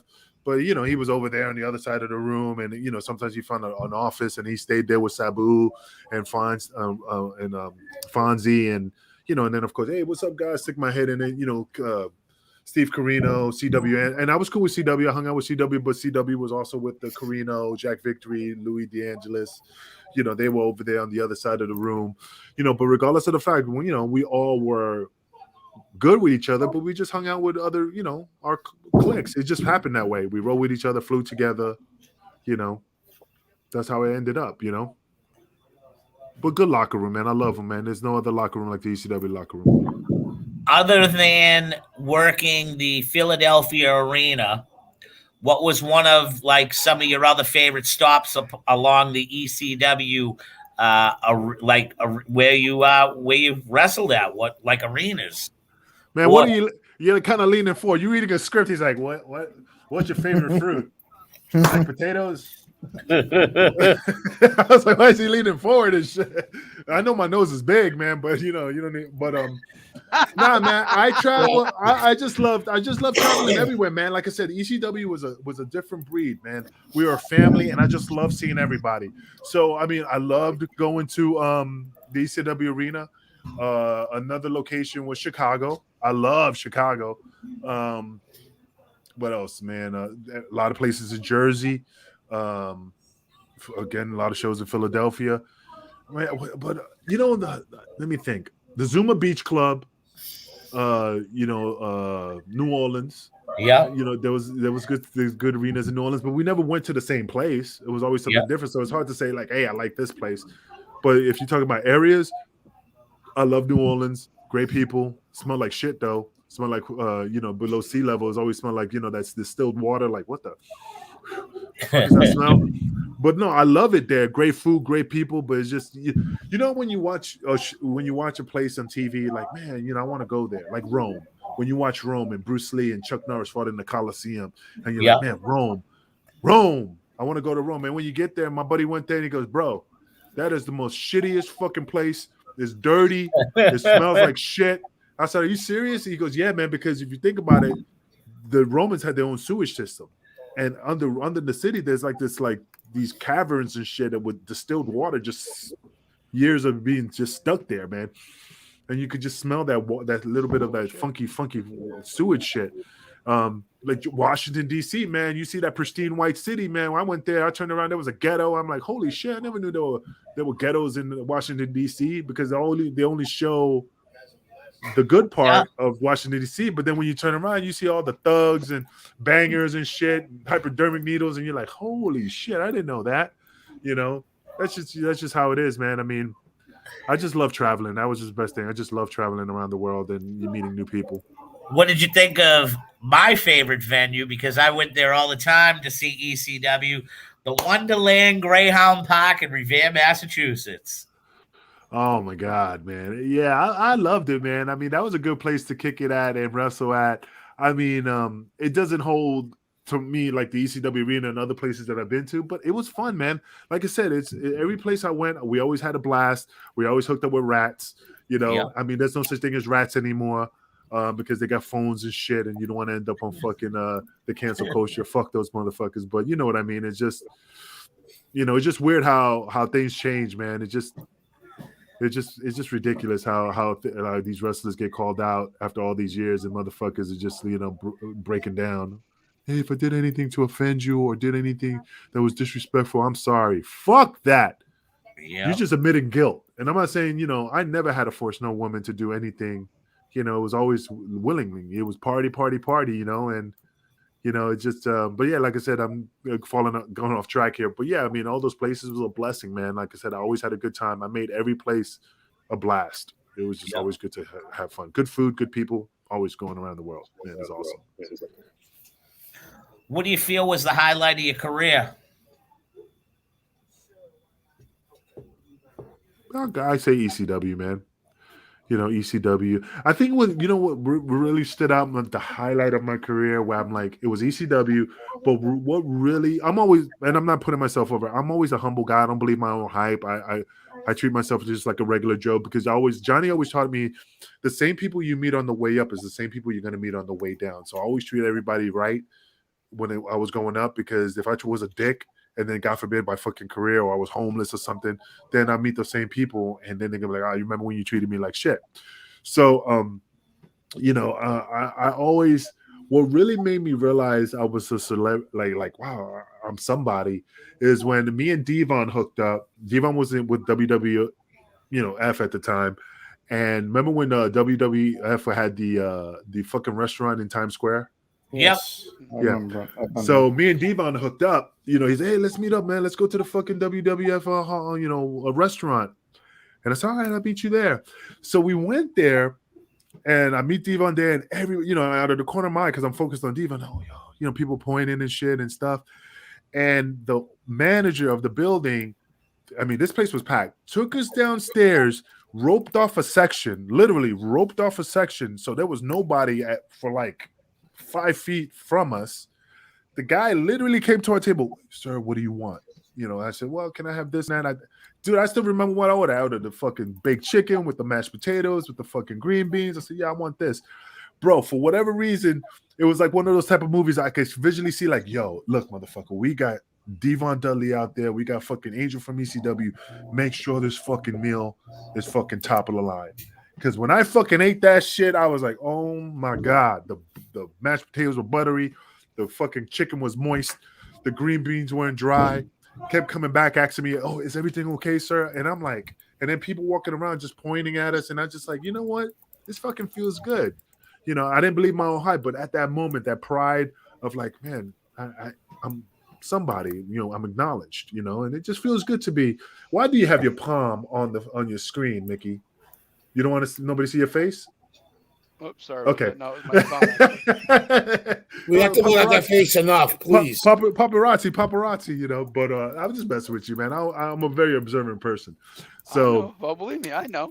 but yeah, man, it was just like I said, man, that was my highlight of my career. And also showing up at the at Madison Square Garden after ECW folded, we were asked to come to WWE to talk to Vince at the time, to try to get a job working for WWE.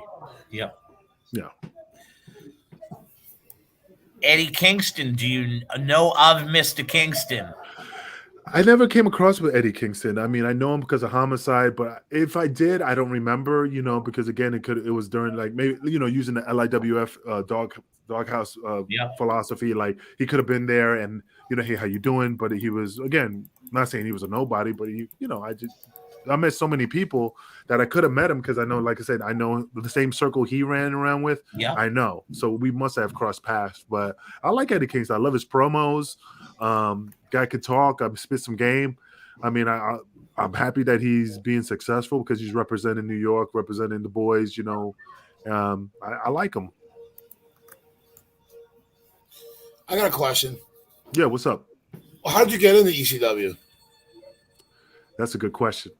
That was by accident. How is it accident? Because we're at Gleason's gym training, and one of my friends, let's say it was a Monday, I can't remember the days the wrestling school happened, but we were working out in the ring, and one of the wrestlers named Java Shabibi was working out with us. He was one of the Gleason boys, and I just said, like, "Hey brother, what you doing this weekend?" Let's say it was Monday. I say, "Hey, what you doing this week, man? Anything popping off?" And he's like, "Oh man, I've been going down to Philly.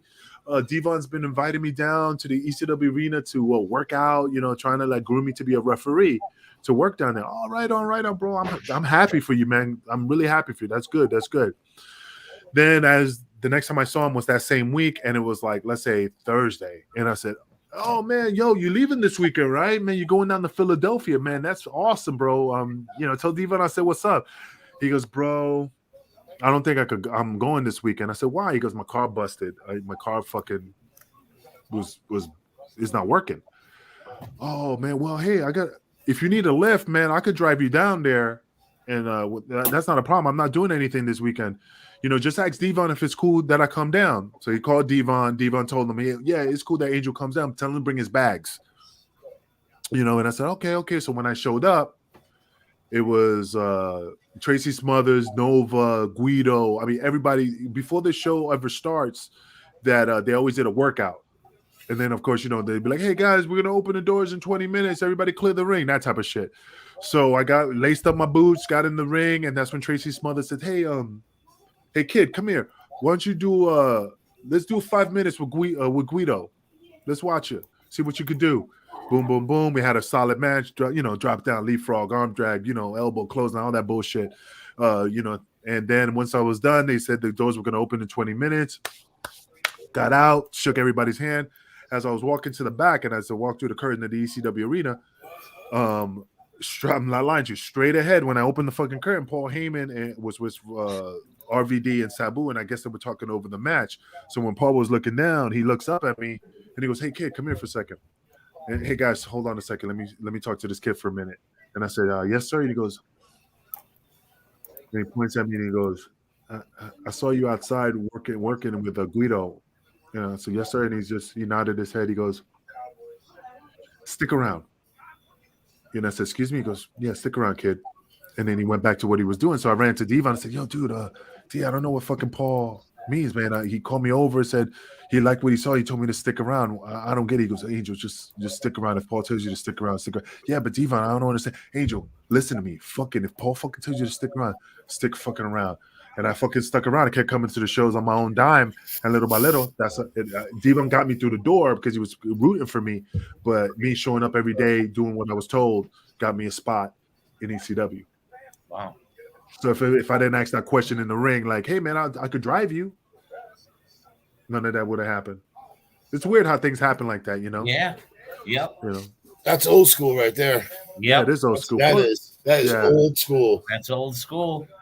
That's the thing about WWE. I mean, no offense to WWE. I mean, it's a different era, different time, but it's weird that you go to wrestling school, now their new rules are like, you can't be over 30, and if you're a female, you can't be over 25, And the only reason, in my opinion, again, this is my opinion of why they're doing that, because all you guys right here are seasoned veterans. When you show up to WWE, let's say this is our time, and we're vets, vets on the indie independents. We're ingrained with a different attitude. We're ingrained with, not say bad habits, but we have a mindset of our own.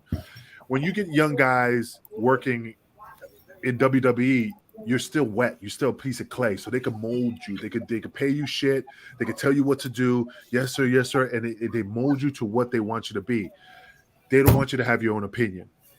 So then you just, yes, sir, all the way to the bank. But I just think that's what it is. They don't want people they could just cultivate and yes, men.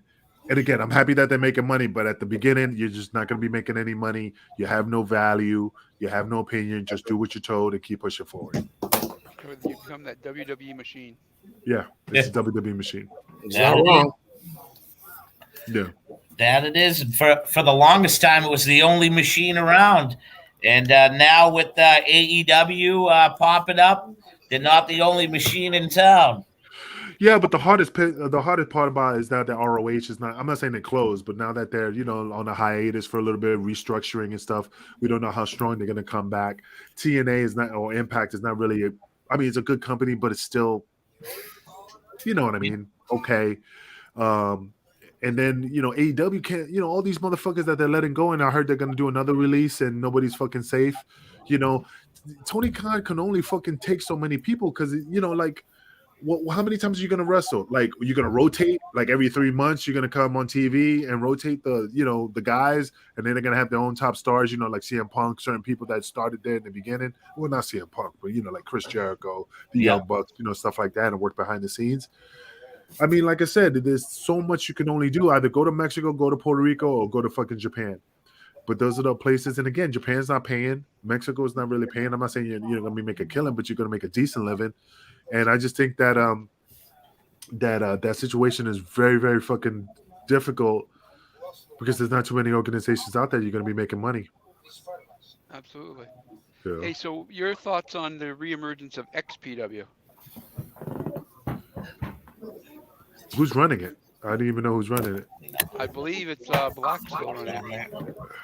Did they put the ping pong table away? I don't. You know what? I mean, hey, any publicity, any company that's coming up is always good places for everybody to work. You know, is he paying? Is he? I mean, does he still do porn? That I don't know. I don't know. I have to ask Dave Marquez that when I have. No, I'm not. Well, the only reason I'm saying this because that was his money. That was his money to use for the wrestling. You know, I mean, that was his side revenue. So if he's not doing porn anymore, then where's the money coming from? You know what I mean? I mean, the porn industry is a multi-billion-dollar mecca, conglomerate. So that's why he was able to, do all the stuff that he did with XPW and pay the top stars like New Jack, Shane Douglas, and so on and so forth. Absolutely. Forbes, what are you doing? He's running back and forth in the kitchen. That thing just set the kitchen on fire. It's all good. His fucking cannolis are burning. We're just about coming up on the time. If you could, Kingpin, can you plug your podcast for the viewers out there and for the repeat people that are going to watch this on YouTube on where they can find you at? Oh, bro, absolutely, man. I mean, like I say, if you catch us on the MWA Podcast Network, you can find me doing, Killing the Business, the Funkin' Kingpin Show. They got other Gig Funked, Wrestling with Sports, Nights at the Gimmicks Table, Shooting the Shit. Those are all the shows on there. Wow. I think we have an NXT Roundup and stuff. Also, I'm on the Russo brand with Wrestling with Tragedy.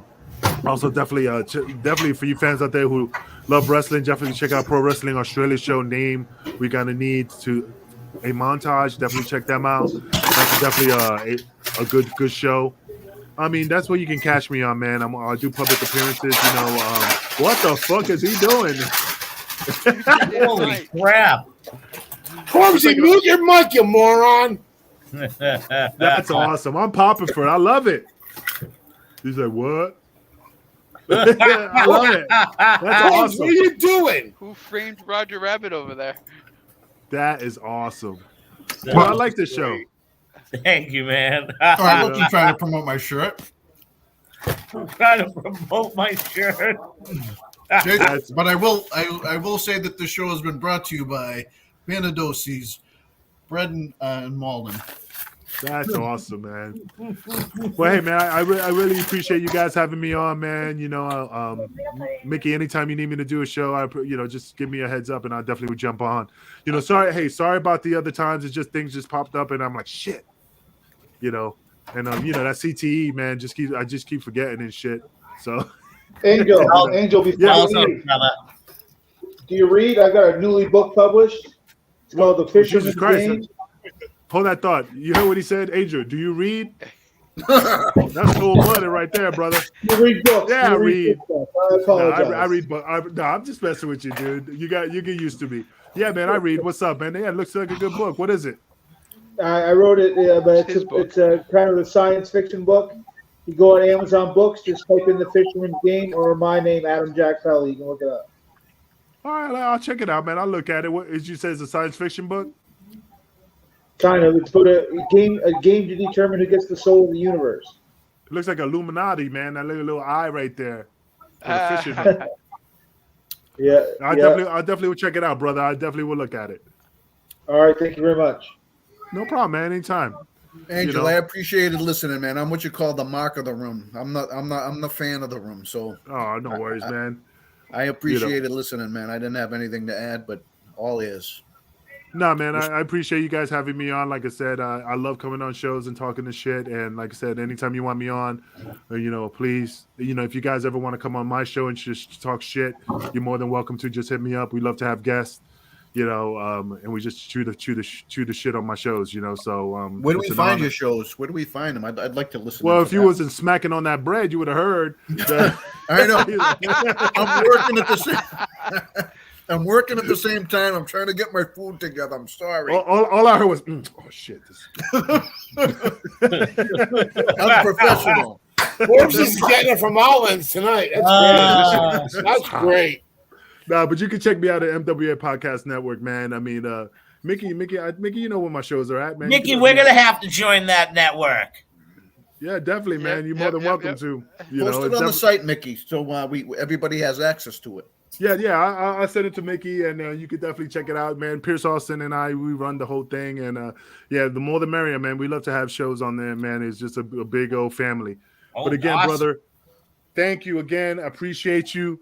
Thank you, Mickey, for having me on. Fellas, it was an honor. Dude, Pelly, I was just joking. Don't take it personal. Everything with me is a joke, especially with the fish king right here, scratching his pits. But again, brothers, I'm appreciated. Thank you. And if you ever need me, holla at me. Thank you very much, brother. Thank you from ECW fame, baby. Take care, guys. Thank you very much. All right, boys. So without further ado, tomorrow night we have we're not going to have a show. I'm going to stay silent, but I do want people to know that tomorrow marks the 22nd year that my mentor, the late great Boston bad boy Tony Rumble, passed away on November 13th, 1999, and for the past 22 years, I've had to live day by day to day. And I know there's plenty of people out there that wished it was just a practical joke. But without Tony, I wouldn't have the seat that I graciously sit in. And I greatly, from one passing to grab this opportunity, I'm speechless. Tony, we miss you. This program tonight was dedicated to Tony Rumble, the only Boston bad boy. I may be called the Boston bad boy, but he truly is the Boston bad boy, and there'll never be another one. I'll tell you, Jay, there was people that I was working with at the time because Tony was he actually did a little bit of work with us promoting a show at Suffolk Downs shortly before his death. And it was some of the stuff was run through Melrose Access TV, and I just remember it happened, and it was so sudden. And get your checkups, boys. You know what I mean? That's right. That rocked me, man, because he was so young and 43 years old, man. It just blew my mind because they didn't take him to the Everett Hospital, he would have lived. I remember just talking to him. I was just so appreciative to have him around, and then it's what do you mean he's dead? It's just one of those things that happen. When those widow makers, man, they're fucking show no mercy, man. So I have the utmost and distinct pleasure of being the last one to be in the ring with him. Wow. It was me and Trooper versus him and Knuckles Nelson. So I was thinking about doing a special commemorative show to him tomorrow night. Do it, Jay. If I do anything, it might be at 7:00 just to talk about Tony. I will be on. I don't want to throw any insults towards anybody, but it would probably be people that just basically got to grace the ring with Tony to talk about him. I might do it. I'm really not sure yet. I think I'm just going to stay silent for the day. And Jay, people will watch that. People will watch that, man. Fans respect him, man. So, well, you might see me tomorrow night at 7:00, but I will be wrestling. I want to thank everybody for tuning in tonight. I thought we had one hell of a program, and Mickey Biggs, thank you very much. That's greatly appreciate you lining that up for us tonight. That was a highlight for sure. I enjoyed it. Yeah, he's a cool shit. All right, boys. Thank you, everybody out in Facebook, Twitch, and YouTube. check us out. You'll probably see me tomorrow night for a tribute to Tony Rumble, roughly 7 p.m. tomorrow. With that being said, I want to thank the producer, Mickey Biggs, the Fish King himself, Jimmy Fingers, the AP